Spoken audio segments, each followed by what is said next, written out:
pretty much was against all odds for me to become mayor. My mom and dad did not go to college.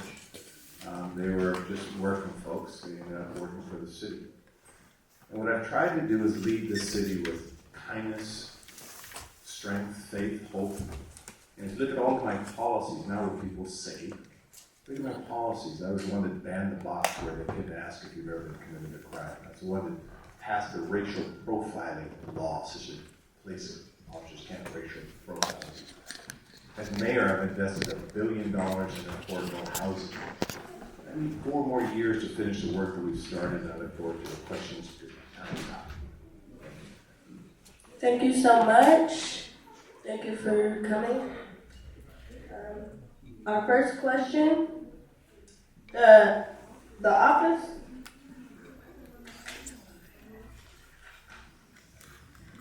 of Emergency Management has access to street surveillance cameras across the city. What steps will you take now to protect residents in the event of federal government involvement or interference in that office?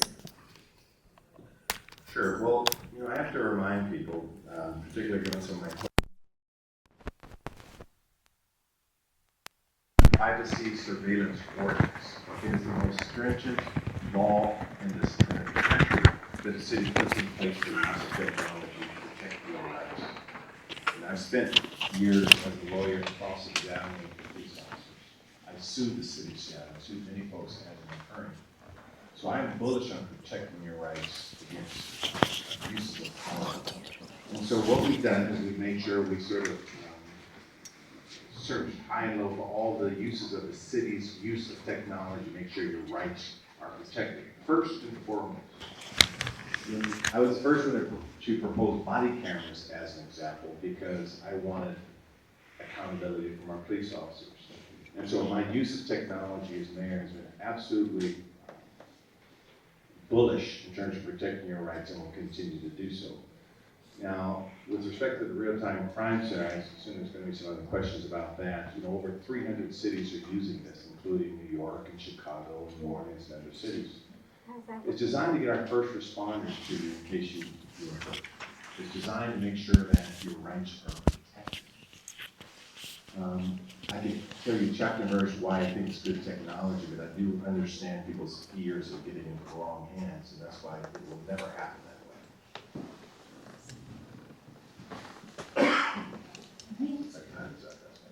Yes, thank you. Okay, so our next question that we have for you is that your proposed plan to add $4 million in new investments to protect critical programs impacted by federal policy shifts are aimed at increasing the budget for the Office of Immigrant and Refugee Affairs by more than 60%. What is your plan to ensure that these new investments are implemented, and do you commit to ensuring a permanent expansion of the OIRA's budget year to year? Well, yes is the short answer. I increased the Office of Immigrant and Refugee Affairs budget by 67%, making sure that immigrants and refugees have access to legal services, number 1, workforce development, number 2. I hired a superstar in Hamdi Mohammed. Again, I have 41 departments. I have many members of my cabinet, and what I try to do is I try to find strong, effective leaders. They don't do what I say, I do what they say half the time. People who know the space, who has the lived experience to make sure they can lead the way. I have more women and more people of color in my cabinet and on my executive team than in the city's history. So what you do with power is you share it, and you make sure people have different experiences. I was born here, so I don't have that experience, much like people in my family coming from different areas. And so we will continue to increase funding. We'll monitor all my department heads are very efficient. In fact, that's required. We've had a $642 million deficit since I've been mayor. It's not given us a good hand as mayor had. And so I require all of my directors to make sure that they have to do things like increase travel, increase hiring freezes sometimes. But Omni is a superstar making sure that no one's getting the right hands to their teammates. Thank you for that. Our next question is, Seattle has a history of one-term mayors because they failed to deliver on promises. What binding accountability mechanisms will you establish so the community can hold you accountable throughout your term? And will you commit to monthly public town halls in different neighborhoods, particularly in the South End? Well, I saw that question, and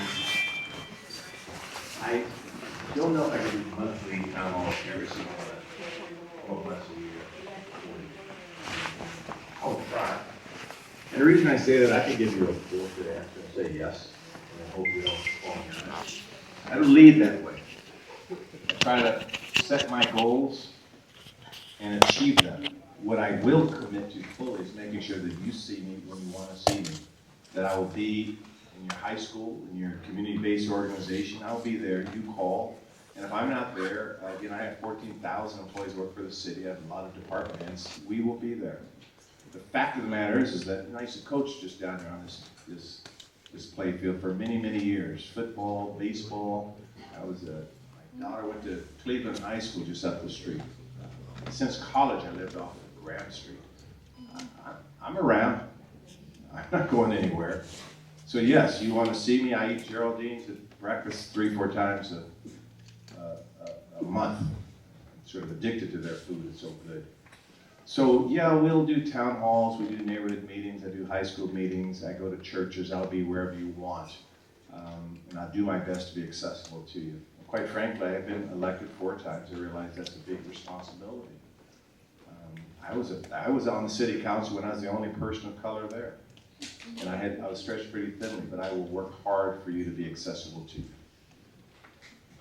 Thank you. So our next question, how would you work to continue to fund or increase funding for immigrant services, including but not limited to citizenship, English classes, workforce training, immigration legal services, through your Office of Immigrant Affairs and the City Attorney's budget, with a provision to specifically defend immigrants? Yeah. So if you look at what my administration has done, I'm very specific with numbers. We've led the country in this kind of investment strategy. I think tomorrow we'll be celebrating what we started about 10 years ago in Priority Hire. Under my administration, we've invested more in these communities than any other mayor. We've spent over $120 million in hiring from diverse communities, particularly 98118, 98144, 98178. The most diverse areas where immigrant and refugee communities are very large. We've spent over $120 million in wages that we would not have spent otherwise. That's one example of how we are just doubling down in this kind of investment. The fact is that 140,000 people are foreign-born in this city. And they are very well documented. They have rental agreements, mortgages, driver's license. This is an invaluable, beautiful part of our city. And so what you've seen in our investment strategy, make sure that, as an example, every kid that goes to one of these schools, Franklin, Cleveland, Rainier Beach, they'll be able to go to college 2 years for free under our leadership. 2 years. And if they don't want to go into high-tech jobs, they could be an artist, or they could be in culture, or they could work in the maritime industry and get an apprenticeship in the port. That's what action looks like, and that's the mayor I commit to. Thank you so much, Mayor.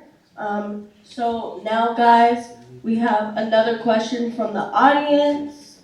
And it's for you, Mayor. Mm-hmm. The mayor and city council have failed to require that Seattle police protect all Seattleites' Fourth Amendment rights from the federal government. Will you pass legislation requiring police to demand ID and basis for any federal officials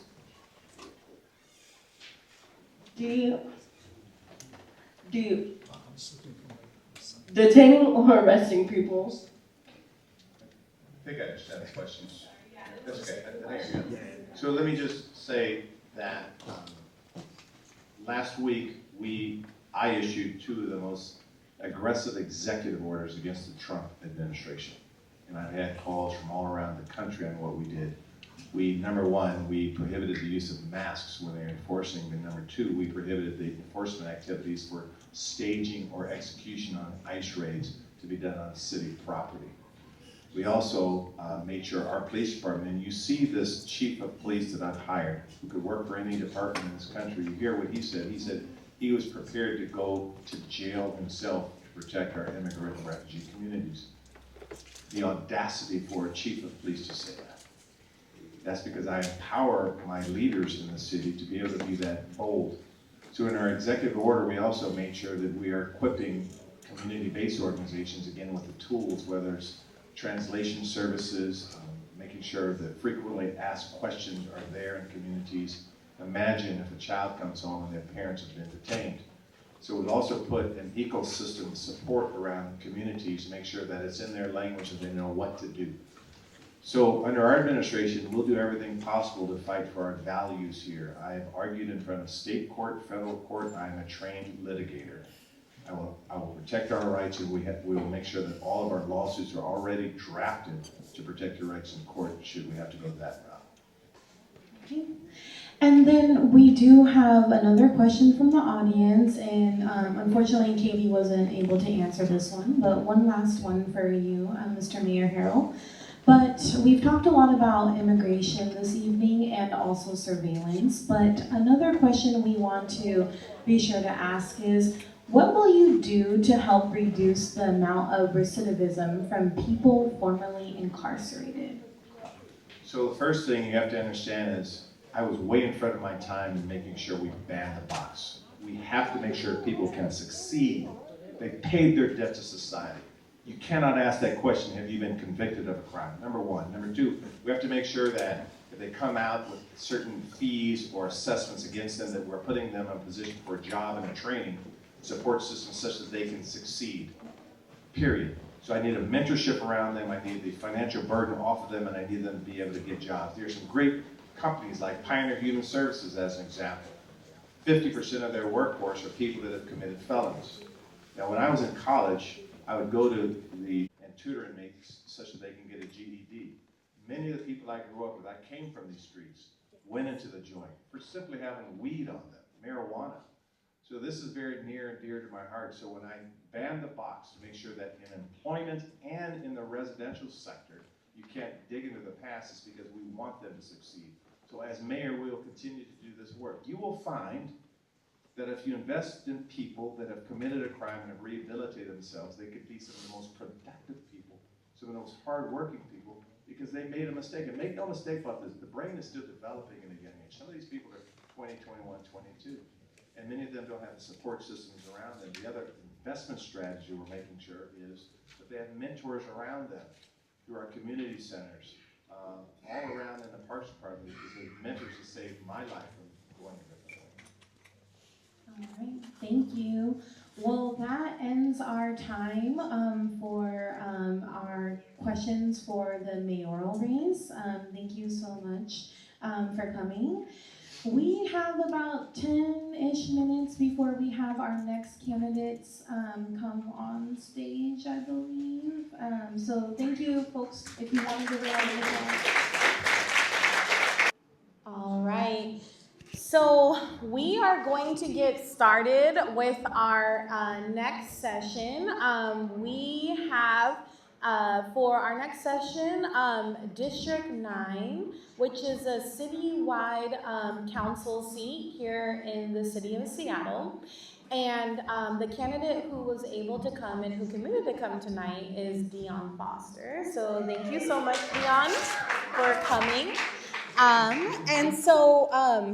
Similar to what we did with the last set of candidates, you will get 1 minute to do an opening statement, and then after that, you will get 90 seconds per question.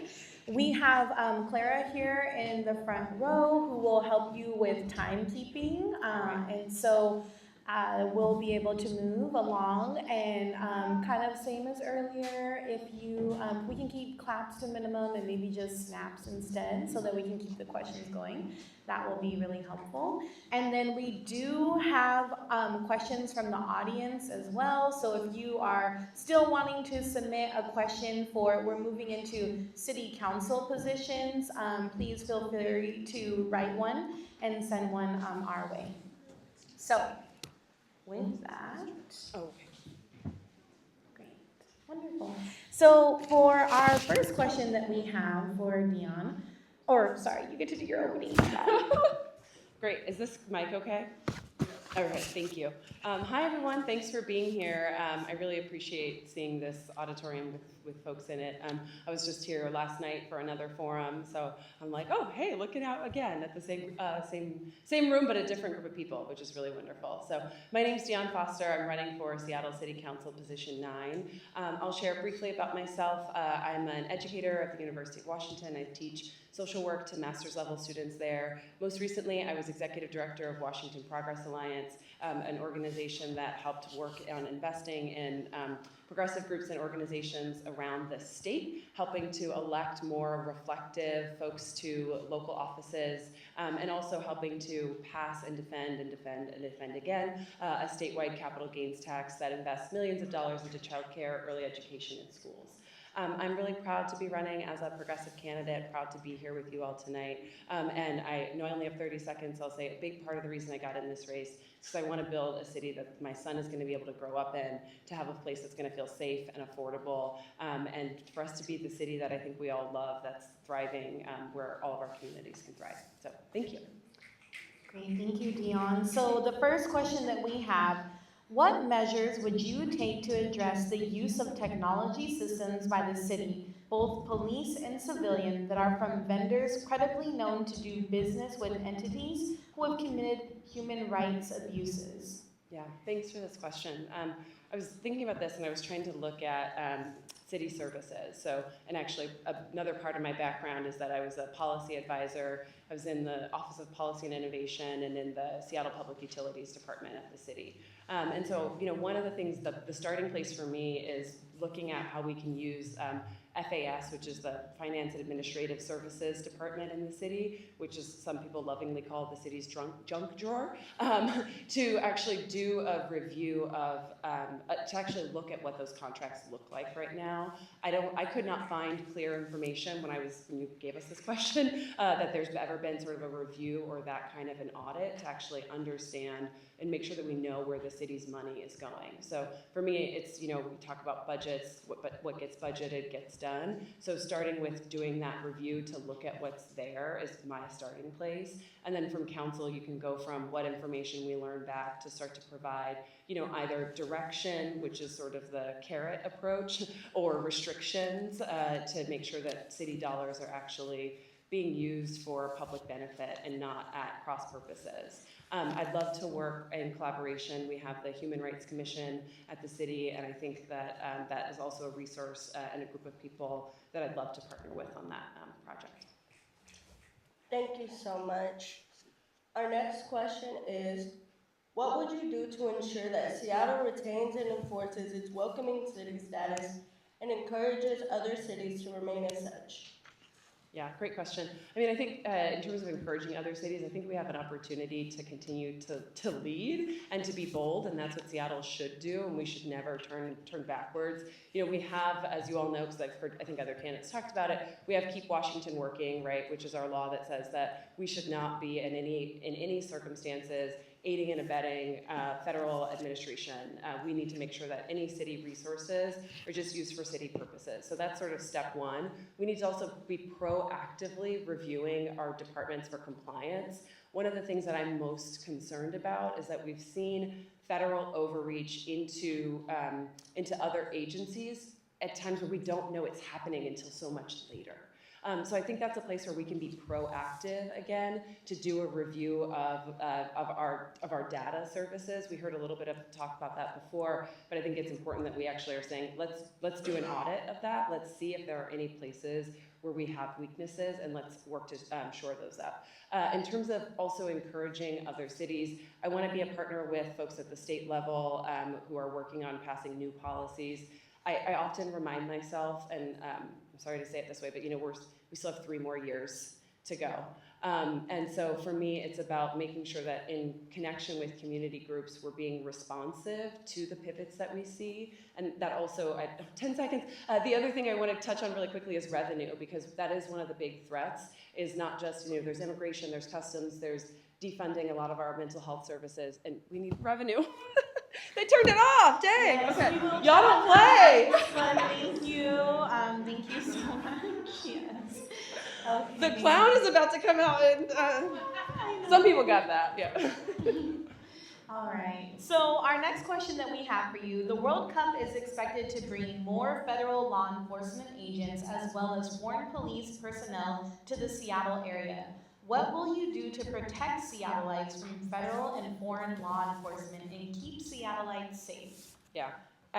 One of the things, so there's federal, and then there's also, I think, other local agencies that are likely to come to offer what I believe that the technical term is mutual aid, which I know that has different meanings in different locations, but when one law enforcement agency is coming to another. So the council actually had an opportunity to pass more stringent requirements on mutual aid last year, and unfortunately those amendments failed. I'm not sure, frankly, whether we'll have the votes to bring that back early next year, given that the World Cup is in 6 months from a policy perspective, 6 months from January, rather. So what I think is probably the most practical solution is trying to work with the departments and working with SBD to see if we can get them to have a stronger requirement. So if there are other local agencies in particular, they are actually held to a higher standard. I think there's more that we could be doing right now, which is actually trying to communicate those standards now, and making sure that we are not having law enforcement agencies who are coming in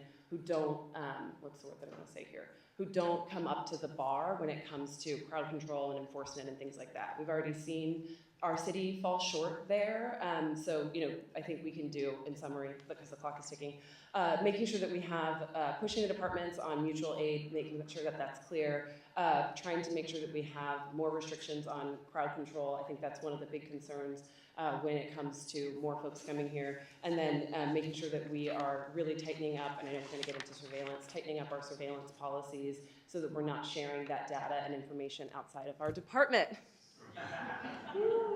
Thank you so much.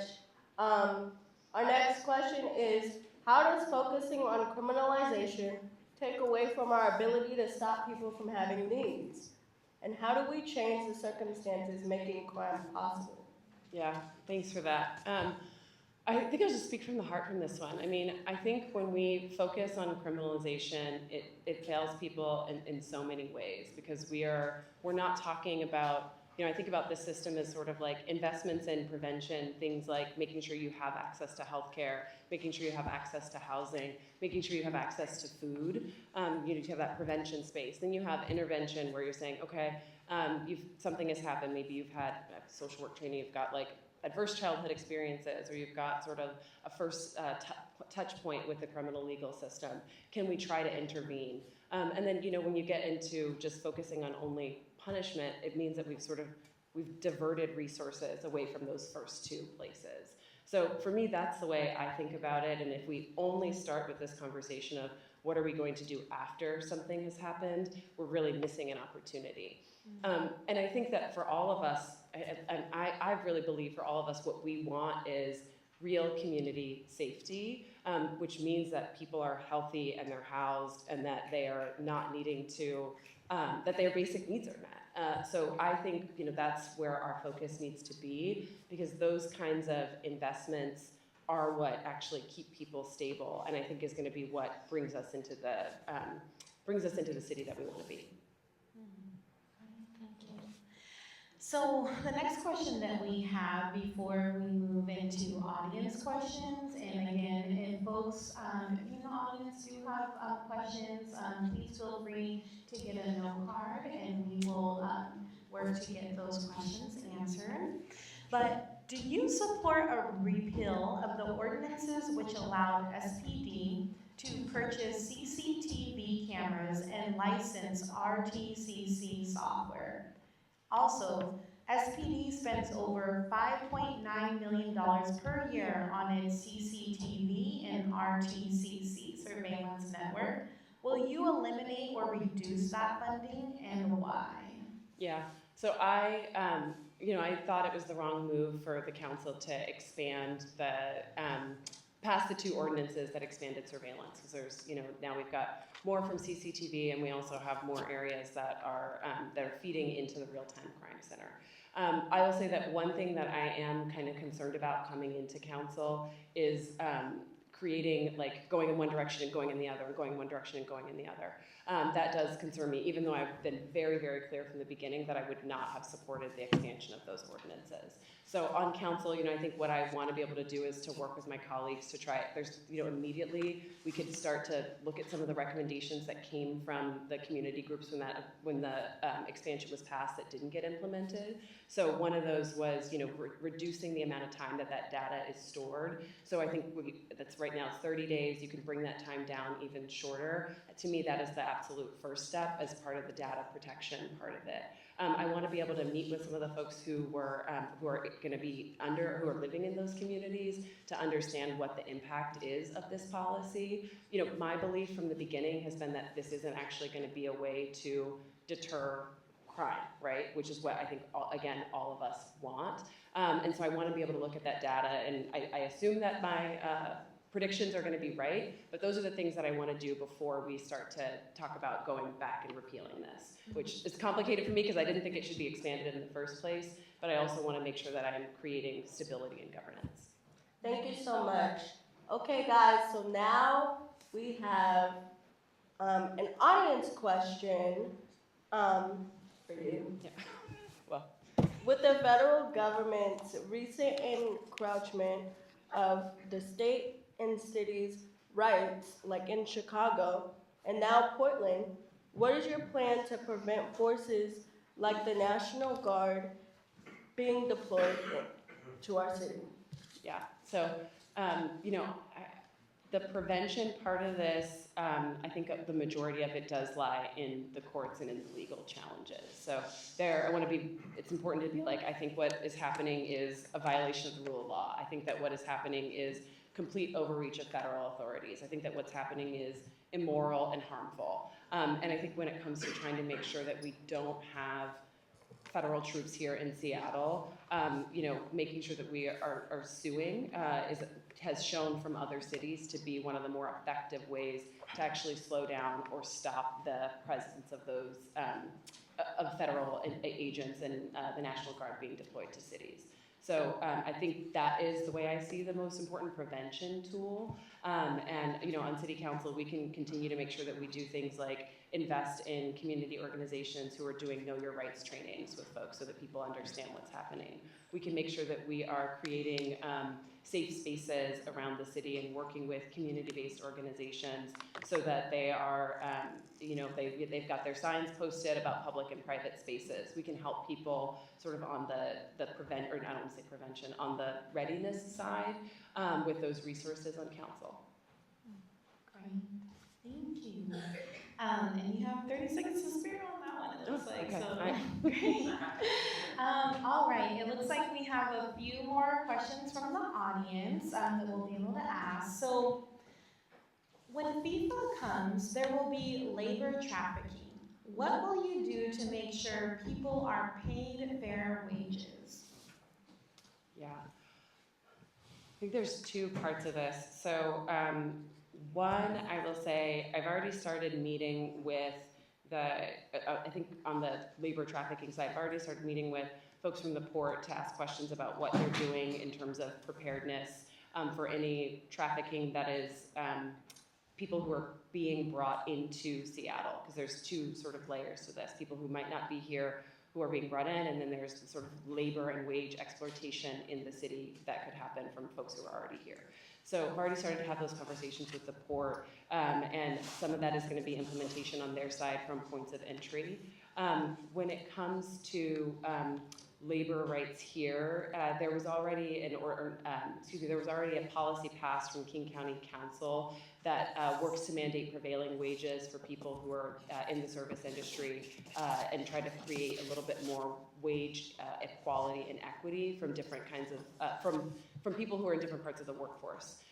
So I can look to see, I think, on council to see if there are ways that we could expand on that policy and that agreement that already came through the King County Council. Thank you so much. Our next question is, what anti-displacement policy do you want to see beyond those currently in place in the city? Oh, that's a great one. So I have a couple thoughts on this. So one is it's actually less anti-displacement, it's more return, but I am eager to use the office of City Council to look at ways that we can expand the community preference policy. So that's a policy that for projects that have Office of Housing dollars allows people who have been displaced to, who have a historic tie to the community to get access to that housing. So I'm very curious to see if there's ways that we can expand that policy. Two, I live in South Seattle, and I still get predatory mail to my house all the time and text messages. Some of them are very rude, and a lot of the folks who are in that market are unregulated when it comes to people who are doing this sort of third-party outreach to homeowners. So there are other cities that have passed regulations in that sector. I think Philly has done it and others. So seeing if we can actually have the authority to do that same regulation in Seattle is important to me. Another one that I will say that's really important to me in the most recent budget, I think in the mayor's budget, there's, I think it's $20 million for down payment assistance. That's how I got access to my house. And making sure that down payment assistance actually, reaches folks who have been living in the city for a long time and folks who are at high risk of displacement, and particularly Black and brown communities, making sure that we're actually tracking that and looking to make sure that there's real clear metrics around it. So we have a few more questions from the audience. Thank you all. Our next question that we have is, homelessness is already a hot ticket issue in Seattle. With inflation and the rising cost of living, it expects that more may end up on the streets. What are your plans to help those in danger of being homeless? Yeah. So I take this as a question about sort of prevention into homelessness. So one is making sure that we protect renter protections that are at the city. I think that's really important. And it's important to note that even with these really strong renter protections in place, we're seeing like record high evictions across King County right now. And that's unacceptable. A second is, we talked a little bit about the Office of Housing Resources.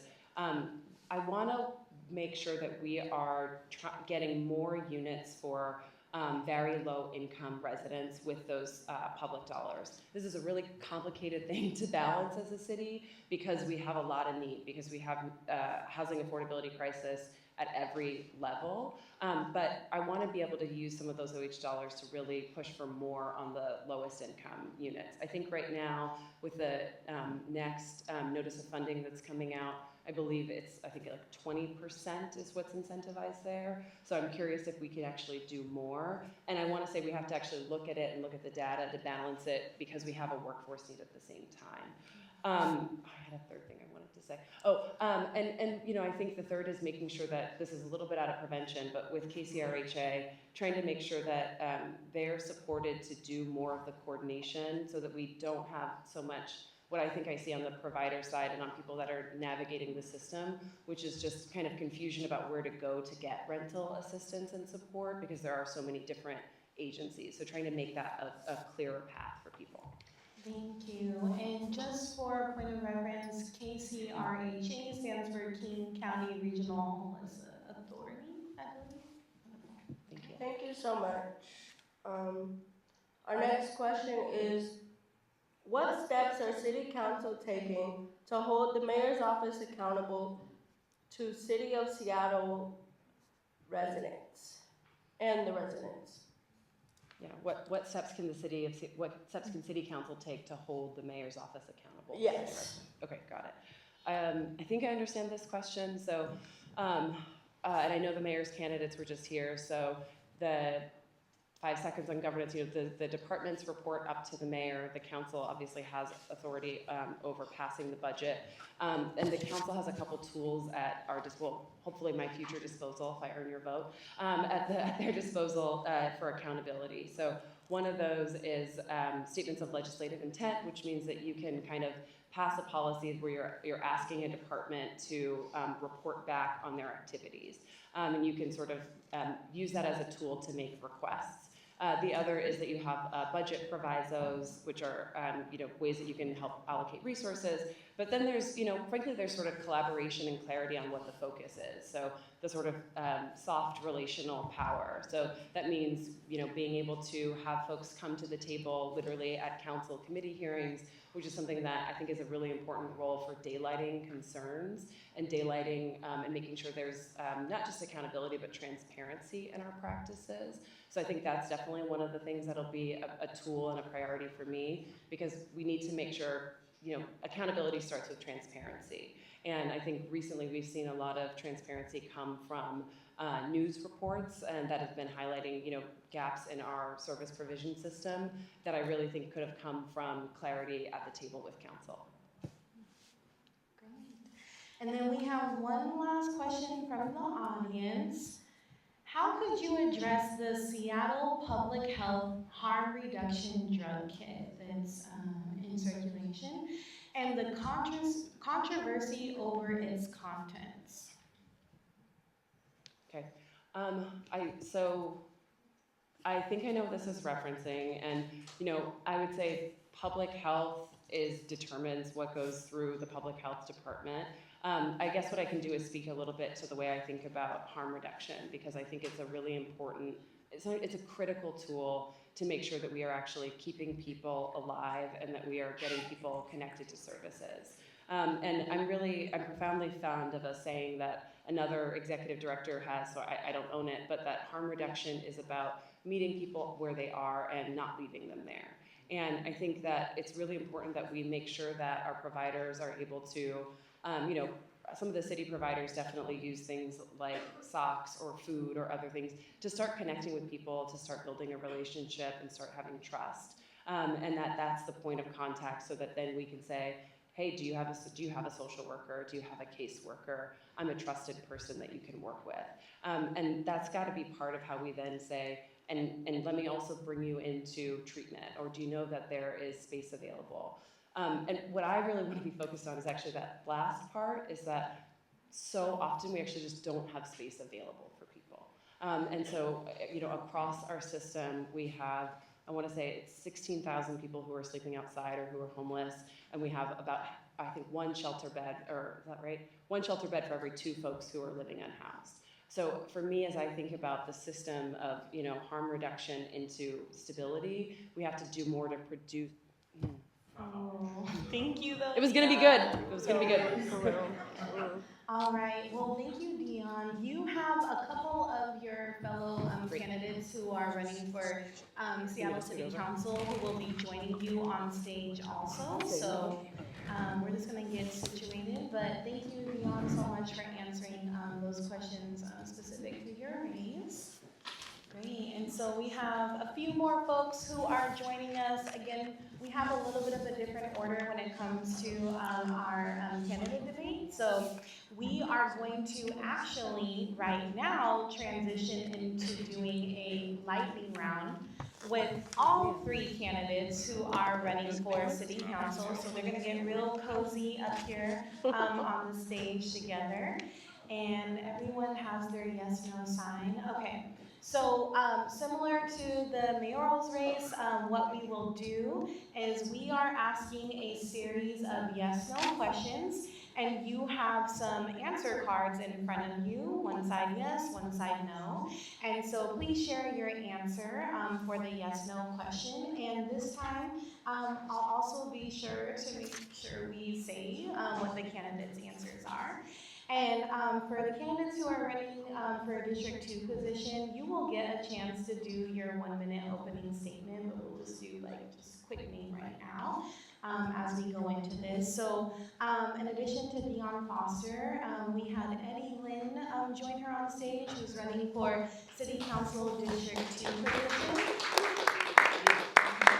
And then we also had Adonis Duckworth, who's also running for City Council 2 position. Okay. So we are going to begin the lightning round with the first question. Will you commit, yes or no, to voting against new funding for surveillance cameras in immigrant-heavy neighborhoods? So from all three candidates, we have yes. Thank you, guys. Our next question is, will you commit yes or no to passing a law permanently banning facial recognition in Seattle? All right, from all candidates, we have yes. Okay. Next question. Will you commit yes or no to prioritizing youth jobs, housing, and violence prevention over surveillance contracts? Okay, yes from all candidates. All right, will you commit yes or no to prohibiting SPD from sharing surveillance data with ICE? All right, we got a yes from everyone. Okay. Will you commit yes or no to requiring council approval and public hearings before any surveillance technology is deployed? Okay, yes from everyone again. Okay. Will you commit yes or no to granting civilian oversight boards power to suspend or shut down harmful surveillance programs? All right, yes from everyone. Okay. And then, will you commit yes or no to mandating quarterly public reports on surveillance effectiveness, errors, and complaints? Okay, yes from everyone. Okay. Will you ensure people's right to peacefully protest or publicly assemble without criminalization? Yes from everyone, thank you. And then our last question that we have for this lightning round is, do you believe events like the World Cup justify increasing mass surveillance? No. Okay, no from everyone. All right. Well, that concludes our lightning round for the City of Seattle City Council candidates.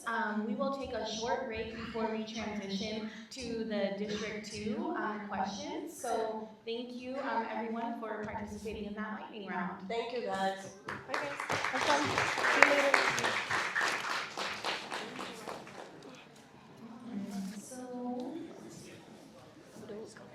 Yeah, we will come back at 7:30, so about a 7-minute break. Thank you. 7:30?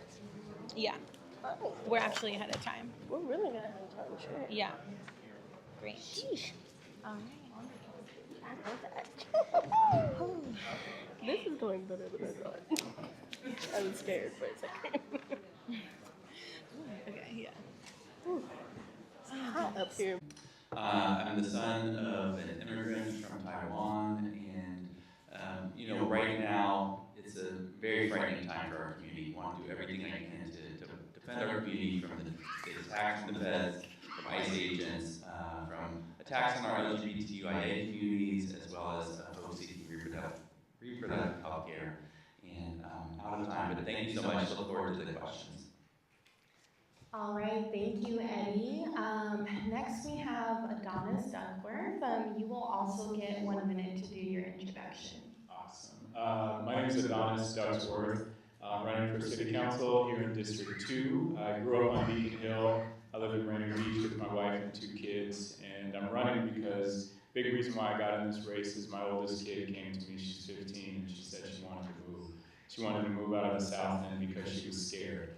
She was scared of the gun violence, and as we know, down here in South Seattle, we make up 13% of the population of Seattle, but account for over a third of the gun violence in the city, and it's time for the gun violence to end. I've been working for the city, the Department of Transportation, going back to 2016, been with the city since 2010, started as an intern. So my 2 top issues are gun violence and transportation, and on top of that is affordability, and helping folks who are most in need. And the way that I think that we can start to make a dent in our gun violence is by giving our young black and brown, young men and women something else to do besides turn to the streets. And that means giving them opportunities for jobs. That means giving them opportunities for education. And that means making their families, that means making sure their families' most basic needs are met. Thank you. Okay, so we will jump right into it. Our first question is, many undocumented families in Rainier Beach and Beacon Hill are afraid to call 911 because of surveillance and data sharing. How will you guarantee that people can report crimes without risking deportation? And, Great. And so for this one, we will have, let's let Donna start first. Thank you, and thanks for this question. These are, this is some of the most upside down and scary times that we live in today. And I was at a public meeting not too long ago, several months ago, and several folks were saying that they live in a small community and assaults happen in this community all the time, but they're too scared to go to law enforcement to report the assaults. And so it just continues to happen, and they're scared because they're not sure what's going to happen if they report this. They're not sure if their kids are going to go to school one day and they never see their kids again.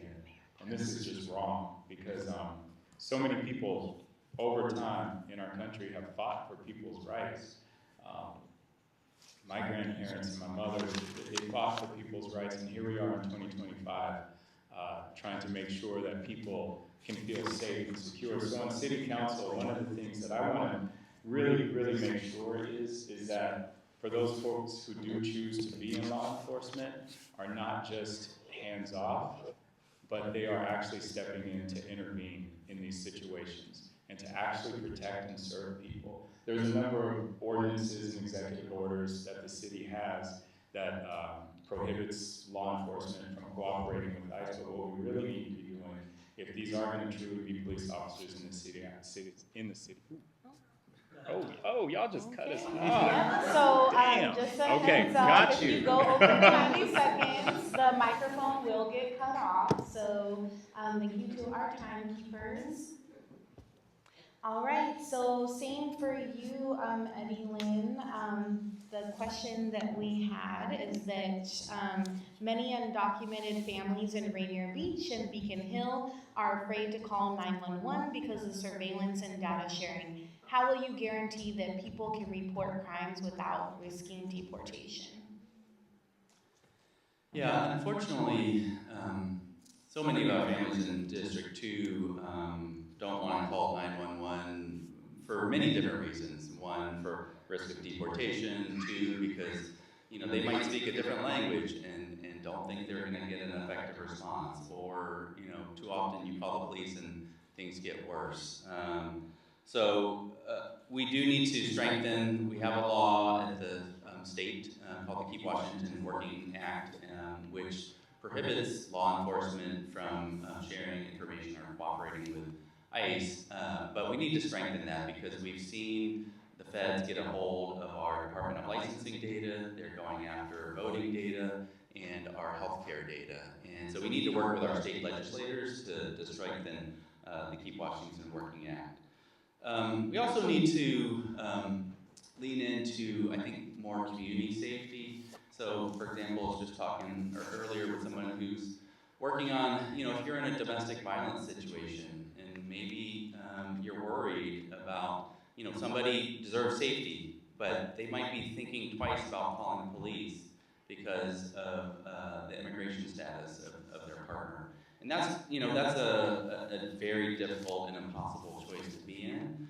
And so, anything we can do to provide community resources to keep people safe so they don't have to call the police in the first place, I think is going to make a big difference. Thank you. So our next question that we have, after the stabbings in the Chinatown International District, leaders called for more cameras, but residents fear abuse. What's your plan to reduce violence without turning the CID into a surveillance zone? And so we'll start with Eddie Lynn. Yeah, we know that cameras don't provide safety. Really, what's going to provide safety is investing in our community, investing in housing, investing in shelter and resources, mental health resources, investing in good jobs, and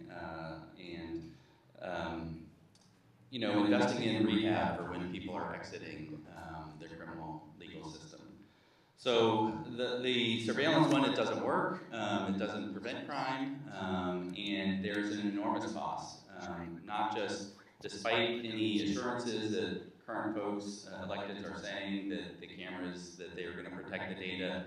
Regardless, one, we've seen that there's no guarantee that you can keep that data safe. And two, there's a real fear that comes along with those cameras that's happening right now. People might be afraid to visit these areas. They might be afraid to send their kids to schools in areas with cameras, or to go get health care, or to go to a job in that area. So we absolutely should not be expanding cameras. Instead, we need to be investing in our community, investing in things like the CARES team, which sends mental health providers and social workers when somebody's experiencing a mental health crisis instead of the police. We need to be investing in programs like Purpose, Dignity, Action, which gets people to transitional shelter and connects them to real services and stays with them once they're in housing. Okay, thank you so much. Adonis, I'm going to repeat the question for you. After the stabbings in the Chinatown International District, leaders called for more cameras, but residents fear abuse. What is your plan to reduce violence without turning the CID into a surveillance zone? Yeah, cameras are not the answer. Cameras are not going to stop the crime. And what happens to that data is just so unknown that this is not the time, and I don't think there ever will be a time for cameras. It's not going to work. But what we need to be investing in is we need to make sure that we're investing in making sure that we are helping people with the most basic needs. That's how we get to less addiction, less crime, less all of the things that we see. Is we need to make sure that we are meeting people's most basic needs. And there's a couple different ways to do that. Eddie mentioned the CARE team, but also I'd like to build on top of that and make sure that the co-lead team, which spends a little bit more time with folks on the street, is well funded, and so that we can help get people into the treatment that they need. Compass Housing Alliance has a great model that they're trying to pull together, which is what's basically a campus model for somebody who comes in off the street to where they can start to get the help they need. They move to supportive housing, eventually affordable housing, and then something a little bit more long-term, and they do that all under one roof. Right now they're trying to expand that on Rainier, and I would do everything I can to support that. In addition to that, I'll just say this, being on the campaign is really brought up a lot of different things, and the one thing that I don't want to forget or lose sight of is that the folks on the street, those are our moms and our dads and our brothers and sisters, and those are the people that we grew up. Oh no, I'm gonna work on this. Okay, keep attention to the time card. So our next question, we're gonna move directly into audience questions. You all have given us so many, and we wanna make sure that we can get your questions answered. So we're gonna skip over some of our last ones that may have been sent over to you in email and go directly to audience questions. So this first question will go to Adonis, and the question that we received was that 77% of Black students that start the Seattle Promise do not complete this opportunity. How will you hold the Department of Education and Early Learning accountable for the success of SPS students, and particularly thinking about Black students and students of color? So the two things, and how much time do we have on this? Same, 90 seconds. 90 seconds, okay, I got you, 90 seconds, here we go. Cut straight to the chase. Appropriations and accountability and outcomes. And that's not all pretty because I don't want to waste all 90 seconds. But on City Council, we have the power to appropriate, and then it's also our responsibility to hold departments accountable. And that's accountable to the outcomes. And if they're not reaching the outcomes that they're getting, then we need to figure out how to adjust. So that's the short answer. But I do know and I know what worked for me growing up. Growing up in Beacon Hill, it was just me and my mom. Education definitely was not a priority for me. And she did everything that she could to make sure that stayed in school, and so a big part of that was mentorship. And so I got locked in with some brothers up at Jefferson Park Golf Course, First State Golf Club, and those brothers helped me like navigate life, which is just something that as a young black man, a young black kid, I just didn't know how to do. And so in order to have that mentorship, we need to make sure that we have strong black role models still in the community, which all comes back to housing, jobs, and education. Okay. So, with that, we'll ask the same question to Eddie Lynn. Again, 77% of Black students that start the Seattle Promise do not complete this opportunity. How will you hold the Department of Education and Early Learning accountable for the success of SPS students, and specifically really centering students of color and Black students? Yeah, thank you. I want to make sure I understand the question. So Seattle Promise, I'm assuming this means that folks that are doing the 2 years of free community college program are not finishing the program. Is that correct? That's what I'm going to infer from this question from the audience. Yeah. Thank you for that question, and I have not heard that statistic, and it's not, it doesn't bring a lot of confidence, because I do support the Seattle colleges, the free 2 years of free tuition. I think that's a great thing for Seattle students, but clearly there's a lot of work to be done, and 77% of those students are not finishing that program, and to me, that's saying a few things. It's saying that, you know, one, it's not a meeting, and you know, things like retention for the community colleges, I know, is a little bit tougher. A lot of the kids that go to community colleges have, you know, life issues that they're working through. So they might have, you know, even if college is free, that's not paying for your living expenses. So you might need to go get a job to pay for, you know, housing or food or, you know, just living expenses. So I think my first thing would be to delve into the data with the Department of Education and Early Learning to understand, you know, why are people dropping out of the program, and what are they doing? What is their plan to boost that retention rate with Seattle colleges? Okay. All right. I'll pass it over to you, Janae, for the next question. Thank you. This is for both of you. Our police spending per officer is significantly higher than peer cities like Boston. What would you do to reduce overtime spending and right size our police budget? You can start with Eddie Lynn. We'll do Adonis. Sorry. You want to respond first? I'm going first? Yes. Or did you just go? I- Okay, I'm sorry. Go ahead, Eddie. Yeah, there was some recent reporting on precisely this topic, that we have a similar budget to, for example, Boston. They have twice as many officers and similar budget. And we do have, currently there's a proposed budget of around $50 million in officer overtime, which is pretty significant. But even that overtime alone did not account for the difference between our budget and Boston's. I don't know the full reason why we are spending so much compared to other jurisdictions. I do know that overtime is not a great use of our resources. You know, these are officers that are often, you know, getting paid somewhere in the $300,000 to $400,000 range because of all the overtime. And to me, that signals that, you know, that we're not getting the best bang for our buck there when people are working that many hours. There's been some reporting that some of that is to boost retirement packages, because your retirement is based on your last 5 years of employment, and so some of these officers are kind of, you know, really increasing their retirement package that way. I think we need to take a hard look at that overtime. I think there should be some restrictions around how much overtime officers can sign up for. I do think we need to hire more officers, more diverse officers with real civilian oversight to keep our community safe. Sorry. Adonis, would you like me to repeat the question?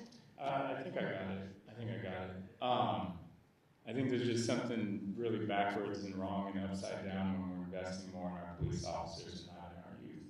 There's not quite right there. If we really want to cut down on what these officers are doing, we invest in people's most basic needs, and we do that now. Because for every dollar that we spend from childbirth to 5 years old, for every dollar that goes into that, you get returned sevenfold to where you have less crime, where you have less health disparities, where you have less economic disparities. So we need to be investing in our youth and not in our police officers. So in the immediate, I see a world where we do ramp up on the care team, we ramp up on our lead, we do those types of things. That's how we move away from this model that we think police are going to solve our problems. And then the last I heard in the news, crime is down, so how is police spending going up? Okay. So our next question that we have, and this one will be you again first, Adonis, but the mayor and city council, the current city council, have failed to require that Seattle police protect all Seattleites' Fourth Amendment rights from the federal government. Will you pass legislation requiring police to demand IDs and the basis for any federal officials, as the basis for any federal officials detaining or arresting people? I definitely support the idea of intervening. I mean, so the police officers that we have, if we are going to have police officers, my take is this: they need to be accountable, they need to be representative, and they need to be able to form relationships with the communities that they're serving. And if they can't do any of those things, they don't deserve to be police officers in the city of Seattle. And so that means the officers that do deserve to be police in the city of Seattle, they need to protect and serve. And protect and serve is not a hands-off approach. Protect and serve is intervening, is doing the same thing as if somebody was going to be kidnapped or taken away. What are you doing? Why are you doing these things? Step in and intervene. So I completely support that. Having said that, being on council, I would have to understand that the police are under the executive. Council appropriates money, and I'm not on council right now. I don't know the rules of what council can direct the police to do or not to do. So I can't say that it's something I would do because I would have to understand what the rules are. But I support the idea for sure. Would you like me to repeat the question, Eddie? That'd be great. Okay, Thanks. so no problem. So the current mayor and current city council have failed to require that Seattle police protect all Seattleites' Fourth Amendment rights from the federal government. Will you pass legislation requiring police to demand IDs as the basis for any federal officials detaining or arresting people? Yeah, and I think this question gets at the heart of a very scary situation for our community where we have masked, unidentified ICE agents snatching people off the street, based on the language they speak or based on whether they appear like an illegal or undocumented alien. And I'm not sure how you can tell whether, somebody's immigration status based on how they appear. So this question, I think it's getting at the idea that, we're requiring folks to not have masks is not enough, that we need to affirmatively prevent ICE agents or other federal agents from unlawfully arresting folks without a warrant, to require that they present ID when they are on our streets. And what I can say is I fully support this idea, and I would fully support working with the city attorney's office, with the state attorney general's office, to have as strong a protections as we possibly legally can, to insist that the Seattle Police Department follow whatever guidance we put in place to protect our community.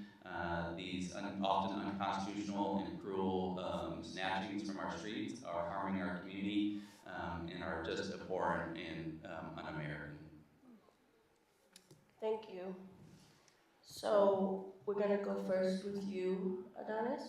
And our question is, as a candidate for city council, due to What policies and measures will you put into place to prevent further displacement of Black and brown residents and BIPOC small businesses? Huh? All right, sorry, we will pass that question to Eddie first. Can you repeat it one more time? Okay. As a candidate for City Council D2, what policies and measures will you put into place to prevent further displacement of Black and brown residents and BIPOC small businesses? I'd love to do a whole sort of like forum on this topic. It's such a critical issue for our district where so many in our community are getting pushed out, displaced to other parts of the region, or just unfortunately so many in our community getting displaced to the street.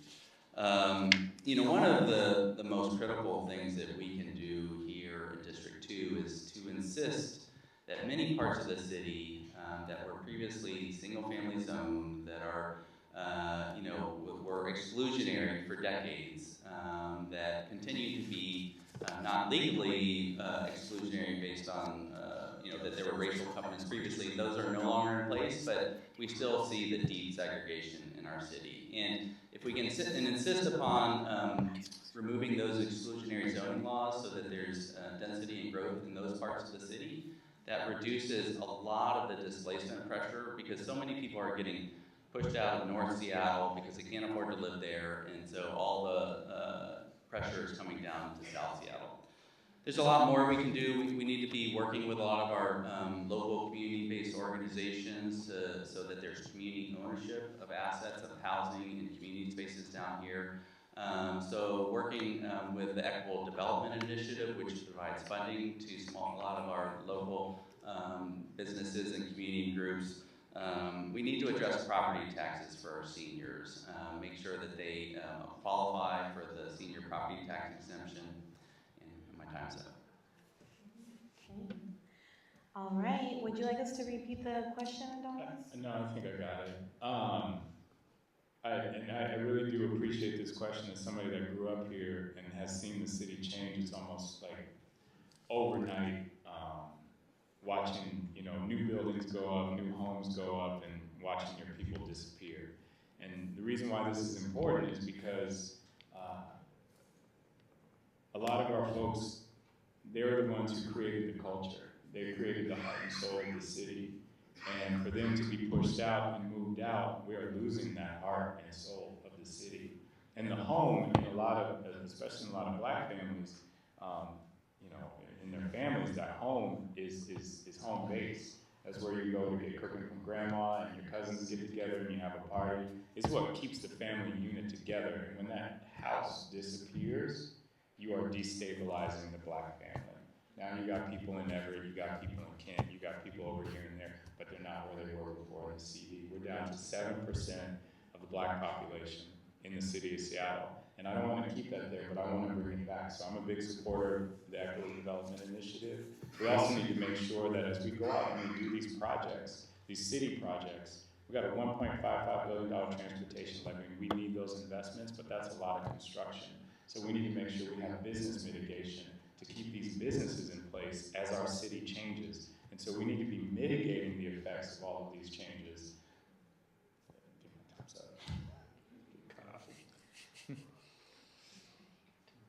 Great. So we are going to do one last audience question before we move to our next section. So this last question I think is a good one for everyone, so thank you to whoever wrote this, but probably like this person, maybe most of us still have our democracy vouchers that we can still turn in. And if someone is still debating on who to give their democracy voucher to, what would giving to you do to improve what you consider the most pressing issue in our district too? And so we'll start with Eddie. Why should we give you our democracy vouchers if we haven't turned them in yet? Yeah, thank you so much. Most important thing is to use your democracy vouchers. It's a great program to minimize the influence of big money in our local politics. And I'm glad that both Adonis and I are participating in the program, as are many of the campaigns across the city.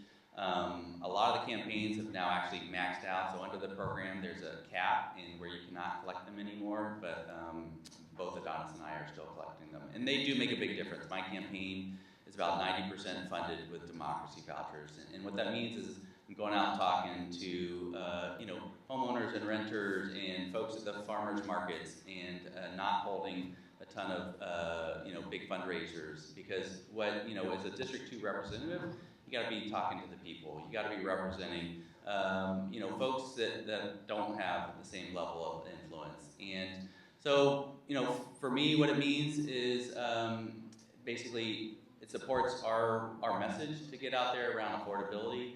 It supports our message around taxing the wealthiest to pay for our essential services. It allows our campaign to get the word out.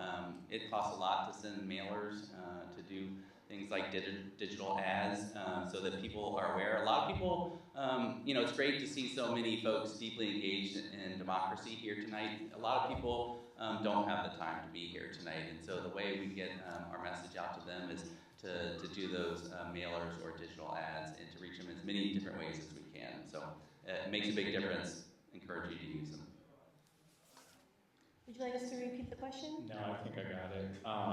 Yes, I'm so happy and thankful and grateful for the Democracy Voucher Program. It is it's surprised me at how far this campaign has gotten. And just a big supporter of it, and want to continue to support it to get more people involved in running for office. I think I'm reading a little more of an underlying question there in who you should give your democracy vouchers to.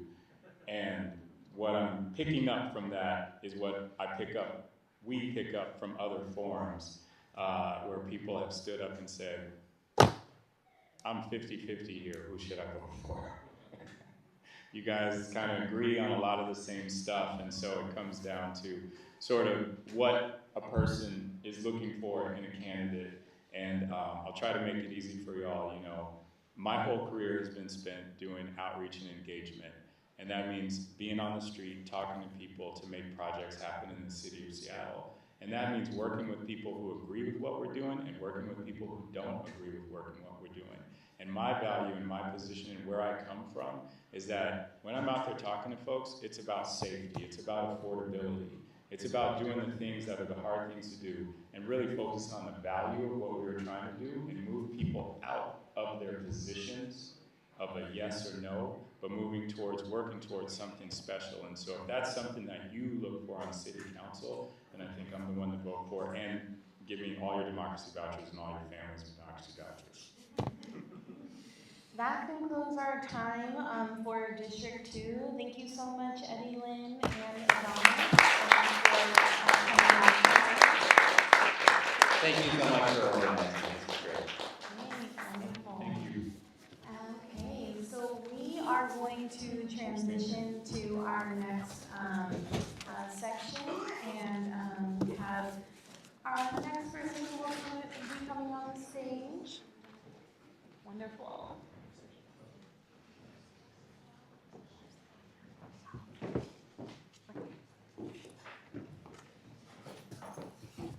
Thank you.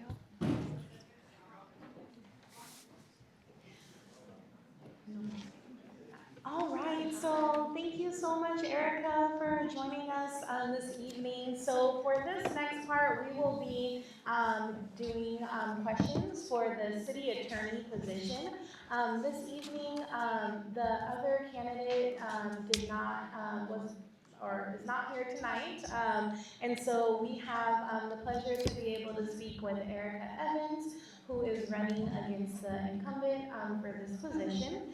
So what we've been doing this evening is starting off with a 1-minute opening statement and introduction.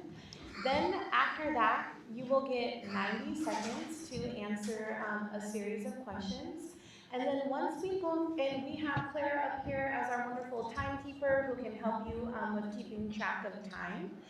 And once we get through these questions, we will then move to what we're calling our lightning round, which are just yes or no questions. So you have a card right in front of you that you'll be able to, it's two-sided, that you'll be able to give your answer of either yes or no.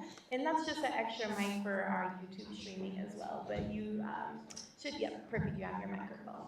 Great. And so with that, since you are our only candidate for this position tonight, you'll still only have the 90 seconds, but the whole floor basically will be yours.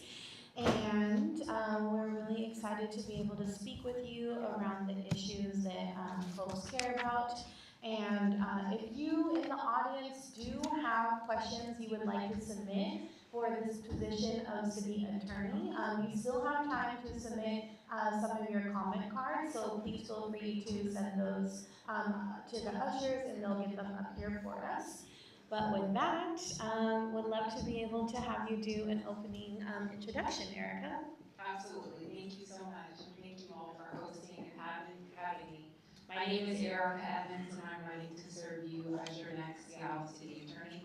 I'm running because I believe we deserve to live in a city where we all feel safe, we can all thrive, and our future generations can look forward to what's ahead.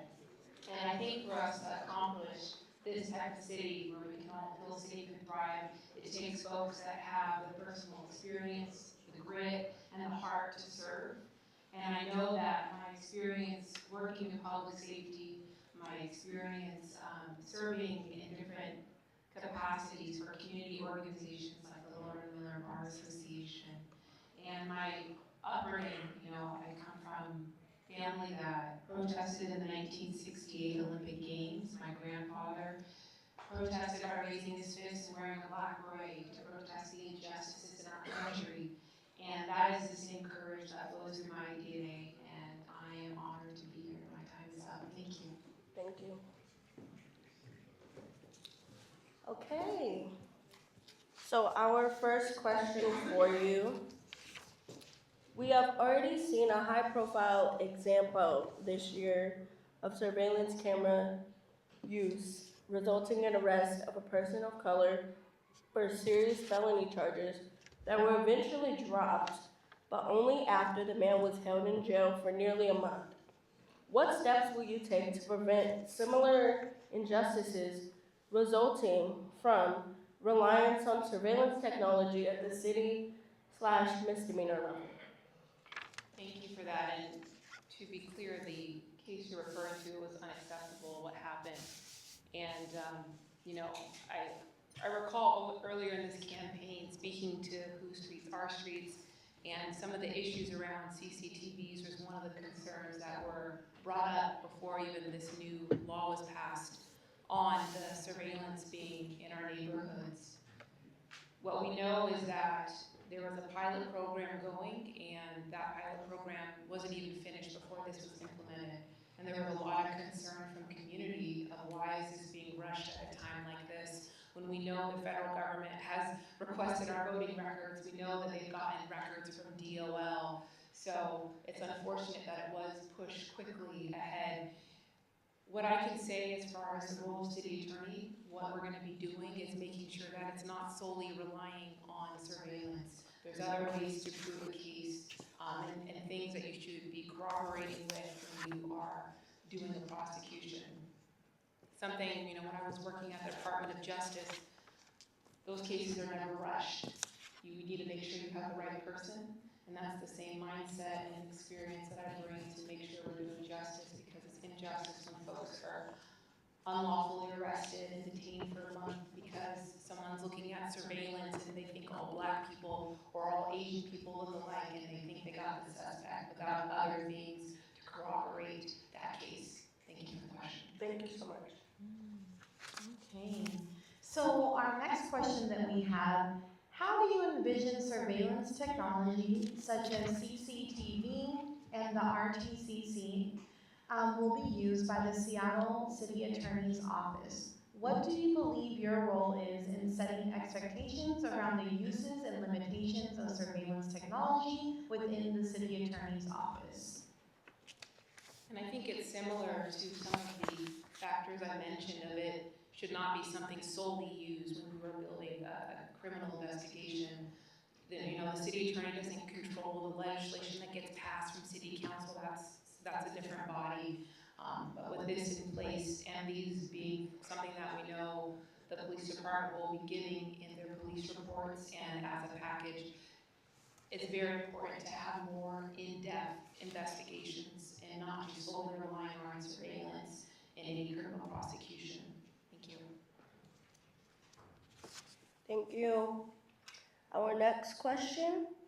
In some cases, youth who would normally go to juvenile court are transferred to adult court through auto decline for serious violent offenses.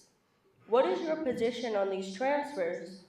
How will you explore new strategies to work across jurisdictions in support of incarcerated youth in neighboring areas? That's a great question. And the city attorney's office does not do any prosecutions of youth. And so these auto declines will be going to the King County prosecutor, Lisa Mannion.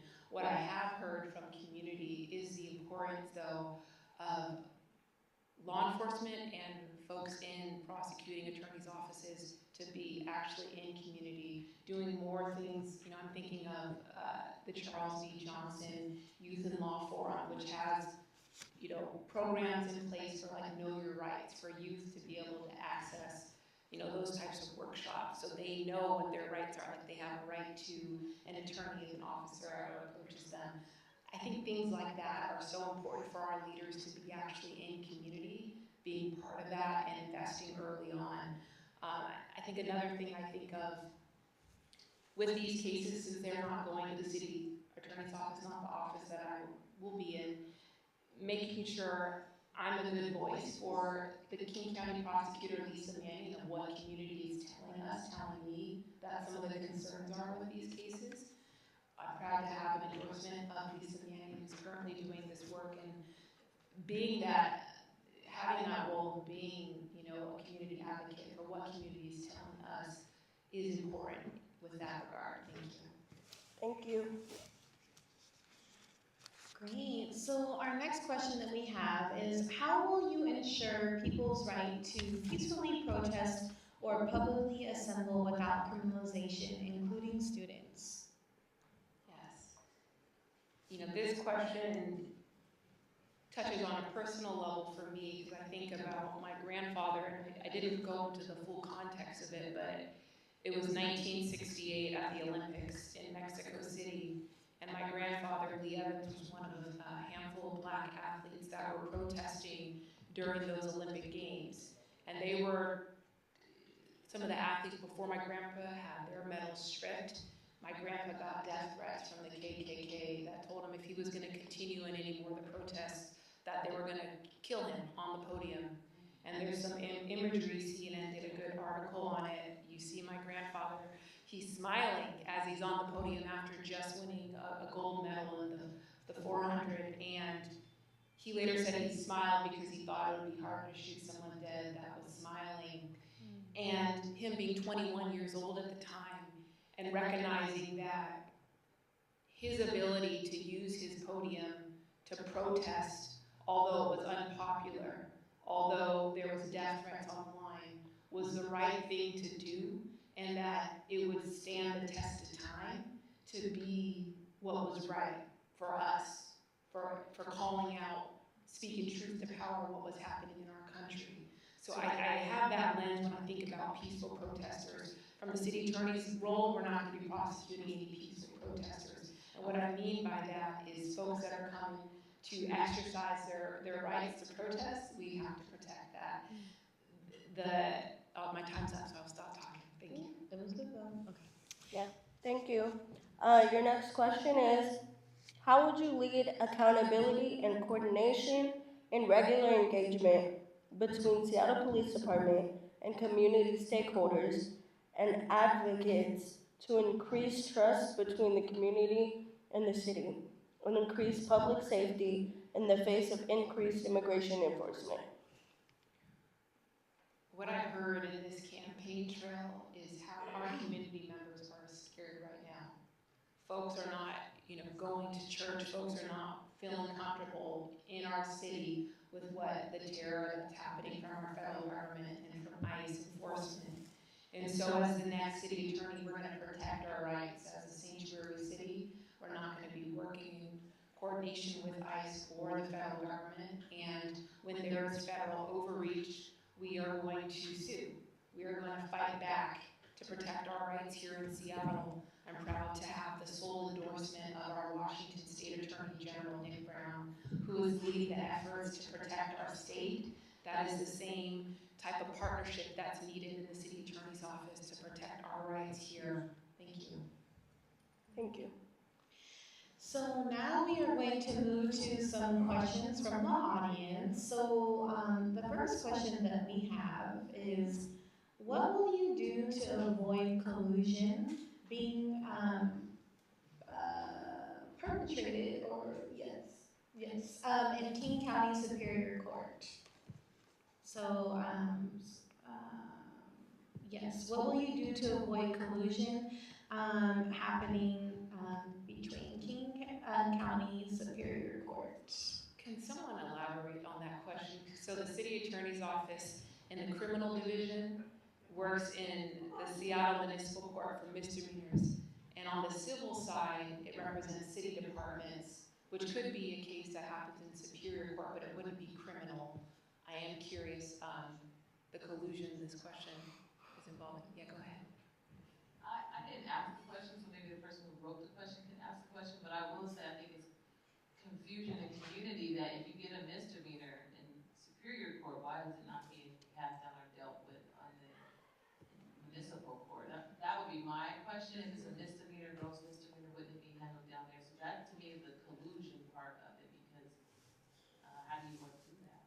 That's my curiosity. No, it's a great question. So the city attorney's office, for crimes that are misdemeanor that occur in the city of Seattle, they should be going to the city attorney's office. King County, which is a bigger area, misdemeanors that happen in King County, likely outside of Seattle, they should be outside of Seattle, would be in that office. But there are occasions when there is overlaps, depending on the type of case, that it could be in King County, but primarily the city of Seattle misdemeanors should primarily be in the city attorney's office. Absolutely. No question. Okay, so I got it. So it makes sense. You're not going for the district attorney or whatever, you want the city's office, so municipal court. Okay. I guess that's a bigger question, right? I said Superior Council, Superior Court on purpose. And I don't want to make this question ultra provocative, even though we use terminology like collusion. It's real. One of the things that I've learned and I've realized, and if it's not meant for you to answer this question, then I absolutely respect it. But one of the things that I've realized, especially being a Black person in this society and directly impacted, formerly incarcerated, one of the things that I've realized is that oftentimes what's been happening is that many of our folks that are supposed to be protected by the Constitution, etc., right, end up having to go into the system and then appeal only to have the Constitution fix something, whereas it was supposed to be designed to protect us from going in the system in the first place. Like the gentleman y'all were just talking about not that long ago that happened. So I use that terminology, collusion, to be specific, right, about when folks come together, colluding, conspiring, if you will, in many instances, in order to make life hard on families. Because when somebody gets incarcerated, it's not simply about the individual that's doing the time. That's right. From a municipal or Superior Court standpoint, it's the family, it's the community, it's the society, it's the state, right? It's the system that's all being impacted. That's where that question comes from. Respectfully speaking. And I'm gonna answer it.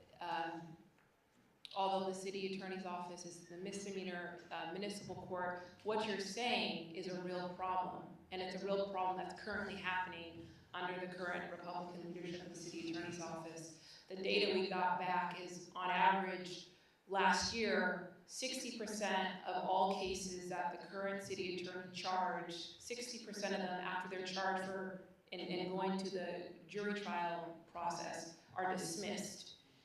That's unacceptable numbers, because it's meaning too many cases that shouldn't be filed in the first place are being charged. And it disrupts people's lives when you are starting a prosecuting process on someone, getting them arrested or whatnot.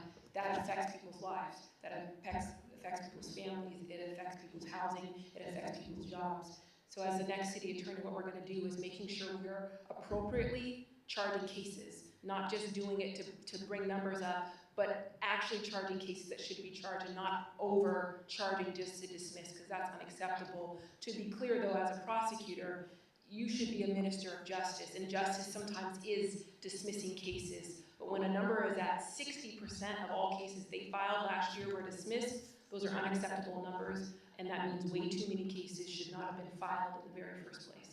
Thank you for that question. Yeah. Thank you. And yes, thank you so much from our audience for submitting these questions. Y'all are really making sure that we're asking the questions that are most important to our community members, so thank you.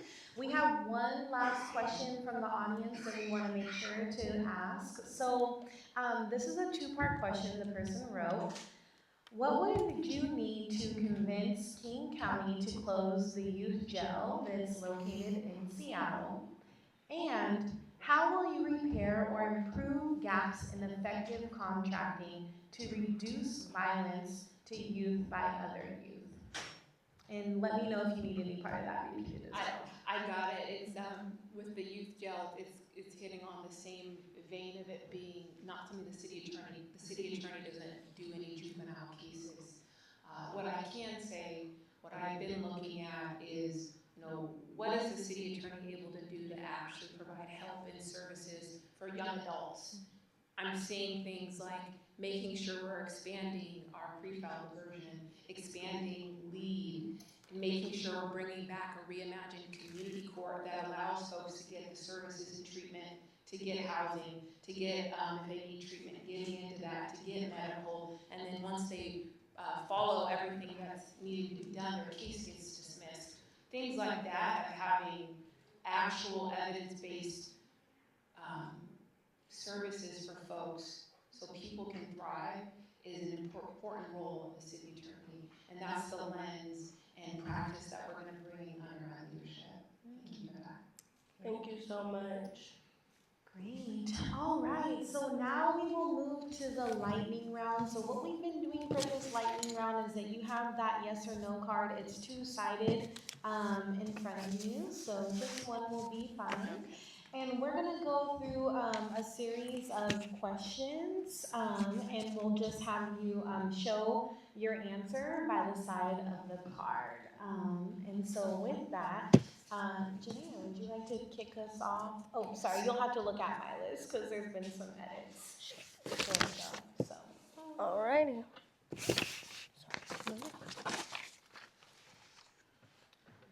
Will you commit yes or no to refusing to defend the city of if surveillance is proven to violate civil rights? Sorry, will you commit yes or no to refusing to defend the city if surveillance is proven to violate civil rights? Sorry, let me see, maybe we can fix it. Okay, will you commit yes or no to rejecting and challenging ICE requests for Seattle surveillance data? Let's start with that question. Absolutely. Wonderful. Okay, I see. And to be clear, though, as we talked about with what we've seen with the federal government getting access to records from DOL, it's unfortunate and scary that there is possibilities that could still happen, although we are saying it should not be turned over. And it was great that our council member, Alexis Mercedes-Rink, provided an amendment that if the federal government does get access to these surveillance, that it gets shut down for 60 days. Perfect, thank you. And we will stick to the yes or no cards. Sorry. Thank you. No, Some you're of them are fine. a little more nuanced. I know. Yeah. I wish we could go more in depth because I'm sure you have great answers to them.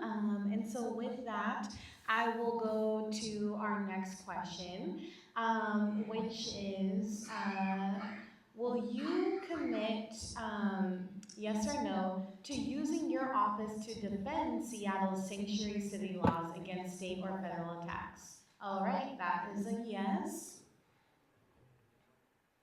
Thank you.